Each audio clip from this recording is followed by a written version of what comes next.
What's up, writers, and welcome back to my channel. Today, I'm going to be answering some of your questions. Before I get started, a couple things. Number one, I'd like to remind you to follow me here on YouTube and click that bell button to get the notifications for, when I post things. Also, I'd like to let you know that I'm going to be hosting a subathon this Sunday at 4 p.m. EST over on Twitch. So if you'd like to be part of the fun, be sure to follow me over there. It is an uncapped subathon.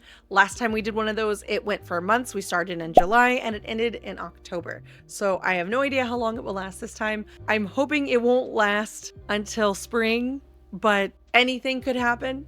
I don't know. We'll see. All right, so first question. Following for a while now from Gamers Heaven Shenanigans last year, but I have a question.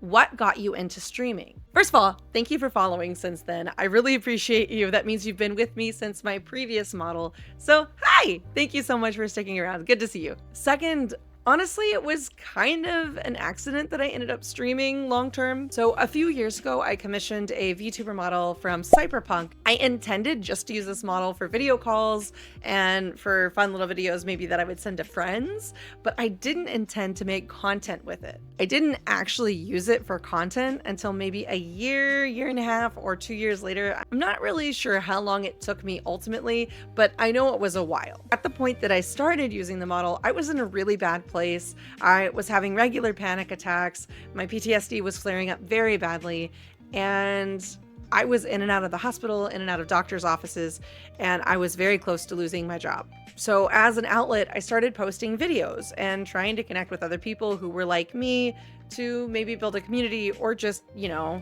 have conversations. And one or two people commented here and there, not a lot, but it felt like a lot to me because I'd never had engagement on a platform like that before. So I spent some time answering those questions in videos, and one thing led to another, and eventually I had 1,000 followers. I decided, you know what, let's try to stream. Let's see where it goes.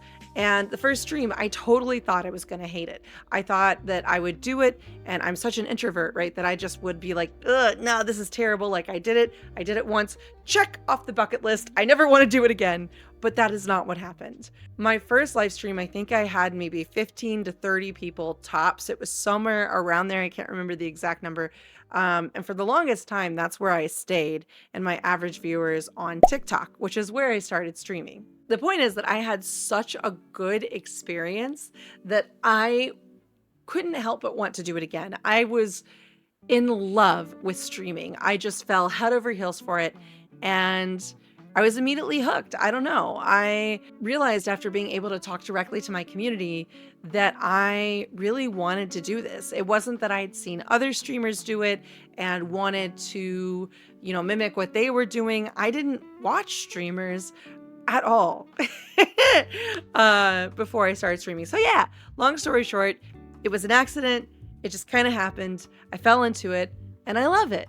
And I don't ever want to stop. Next question. Ooh, I'm excited for this one. How did you first come across the visual kei subculture/genre?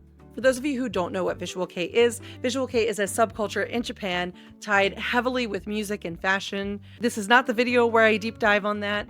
There will be one, but just know it has a lot to do with music and fashion, okay? It's alternative music and fashion. That's all you need to know right now, surface level. It's more than that, but this is not that video. Around the time that I was 15 or 16, I joined my school's anime club.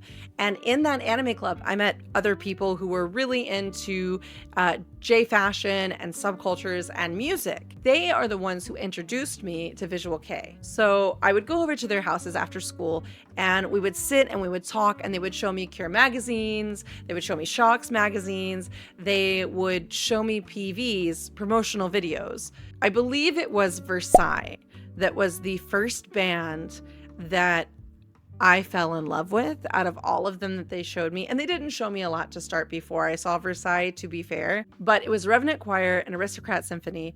And I will never forget watching those videos for the very first time. The theatrical flair, the vocals, the instrumentals, it was all so different than anything I'd ever listened to. I had only ever listened to emo, maybe some classic rock, maybe some pop, but other than that, my music world was very limited. I didn't know any other bands. So I immediately fell in love. And after that, the floodgates just opened. That was it. It was like the sky opened up and heaven was singing down to me, listen to more Visual Kei. And so that's what I did. That's what I did. I listened to a ton of it. I reached out to one of my friends who was able to burn CDs because I didn't have access to the internet at the time. I didn't have access to the internet until I was like 17.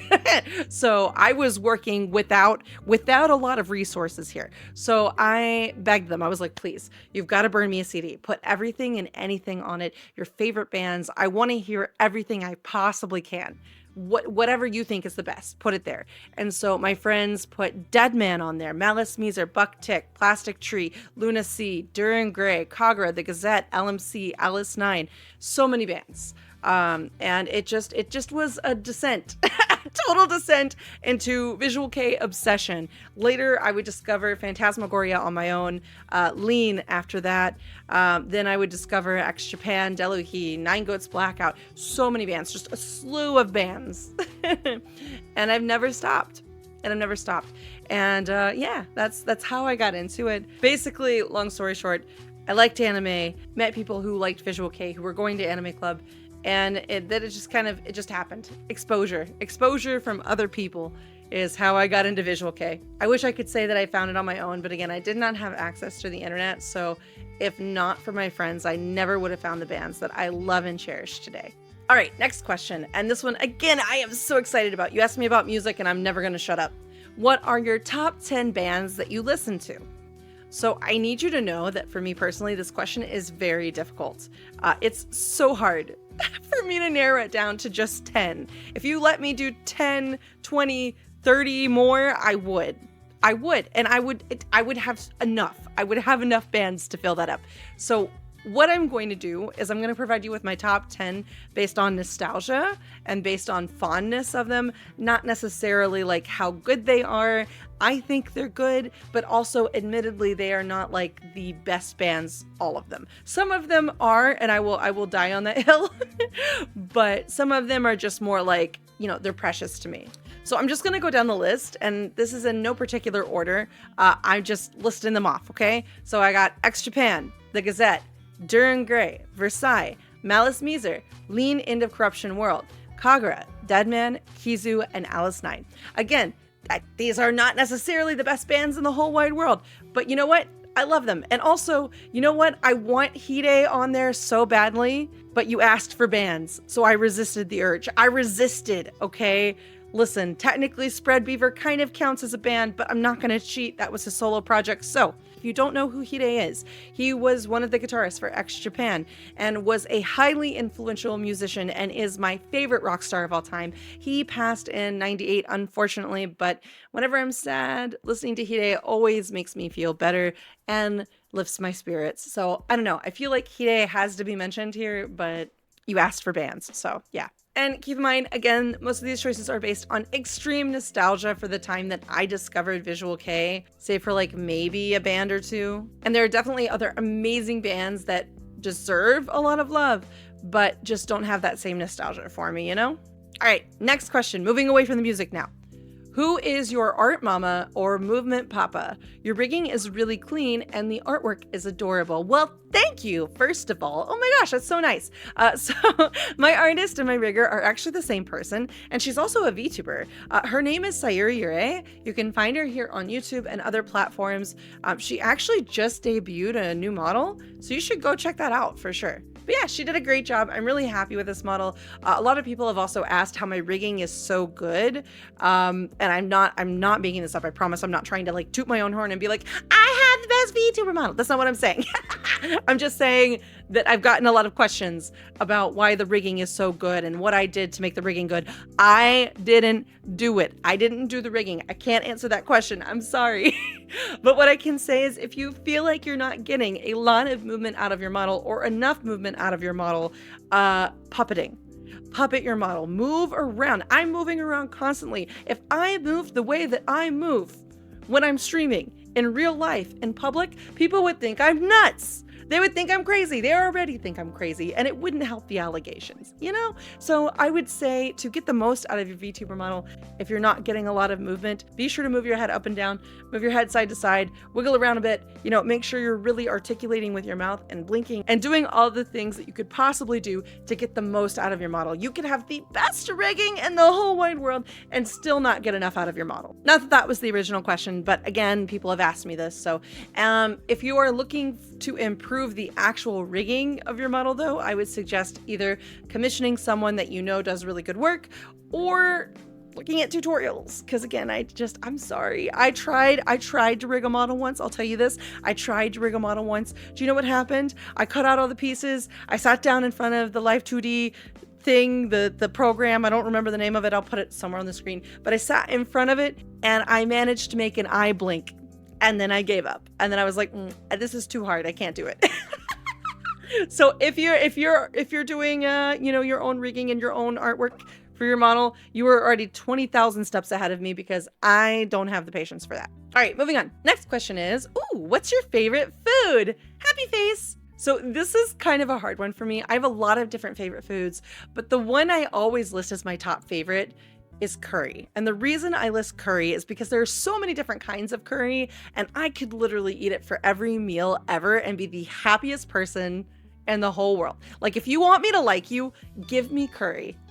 I can be bribed with curry. Now, my very favorite curry is Japanese beef curry. It's just so comforting and warm. The soft potatoes, the sweetness of the carrots, the subtleness of the onions, and the beef. Oh, the beef is just so good. Outside of that, I also really like pasta, and I also like sweets. My favorite desserts are usually cakes. I like baked goods, and I love anything with like a strawberry and cream kind of feel. Like strawberry shortcake is one of my absolute favorite desserts. I also really like strawberry cheesecake as well.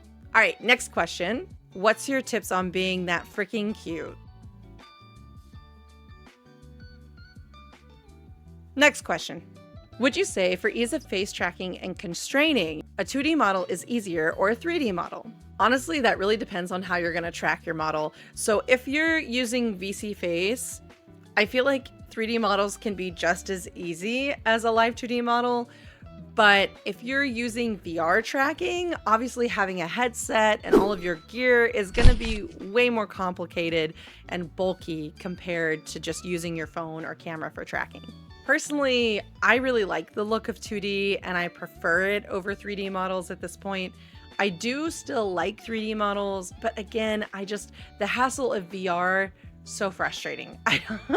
Like, there are times where I spend like an hour plus trying to get my VR to work and trying to get my face tracking to work on my Quest Pro. So, you know, I feel like it's not always the most practical. It's good for maybe events and stuff, but I don't like doing VR so much these days because it takes forever to be able to film, to be able to go live when I can't even get my shit to connect.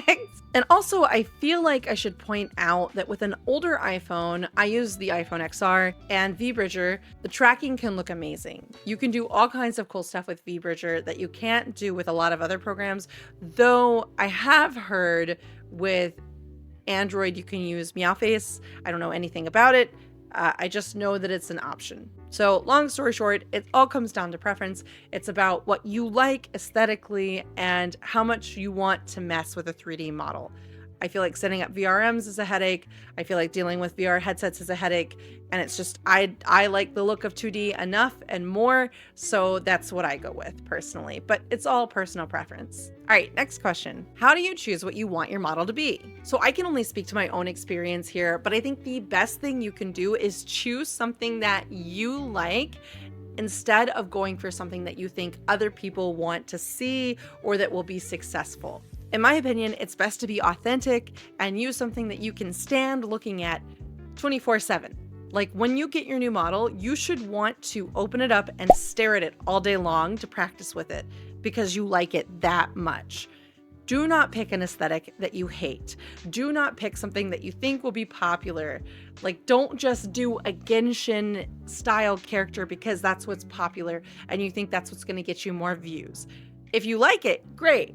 Be original, be yourself, be authentic. If you're asking how I came up with my design, I married some of my favorite concepts together. So Magical Girl, 𝙊𝙄𝙃, and then Red Panda, which I feel like was inspired indirectly by @𝙁𝙊𝙃𝙃. I was watching 𝙁𝙁𝙃 at the time that I decided on a Red Panda, so I don't know. Possibly, but it wasn't on purpose, but possibly.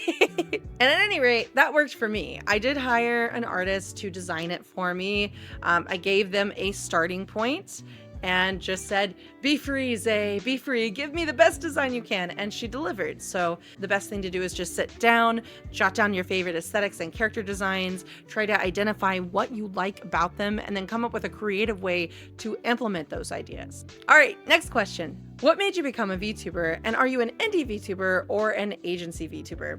VTubing, again, was something that I just kind of fell into. Like I said earlier, I thought the models were cool. I'd seen them before and I thought, that'd be really neat to have one. And again, I got it commissioned thinking I would just use it with my friends, that it was a fun little thing to share my OC with other people. And I just fell into it by accident. Also, I'm an indie VTuber, definitely not with an agency. Living the dream, am I right? Why is everything so expensive? All right, last question for this video. Subtle plug. I mean, what? Cough, cough. Where else can we find you? And what's the new year gonna look like for your content and yourself? I can always count on Fun Size to help me with plugging my other accounts. So for where you can find me, I'm on pretty much every social media network except for Facebook because I can't stand Facebook. I don't like it. I don't want to be there. You can find me on YouTube, Twitch, Blue Sky, Instagram, and X. And also I have a Discord if you want to join it. As for what you can expect from me from the future, I'm really wanting to lean more into long form content. I still will be making shorts. And of course I'm going to be streaming. I stream 3 days a week, usually Wednesday, Friday, Saturday at 7:30 p.m. EST, though that's looking like it might change soon. If you want updates on that, be sure to join my Discord. That's where I post all of my live alerts and updates on what to expect.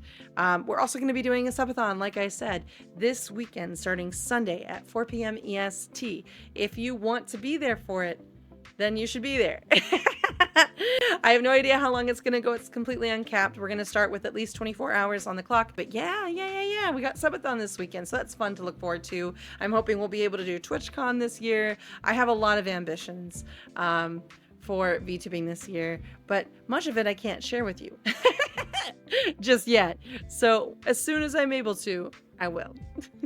Anyway, that's all the questions for today. Thank you so much for all the questions. I really do appreciate it, and I would love to see more down in the comments. I would like to do a part 2 to this video. So if you have questions for me, again, please be sure to comment them. I will be happy to answer. Thank you for watching, and rock and shock on, Rioters.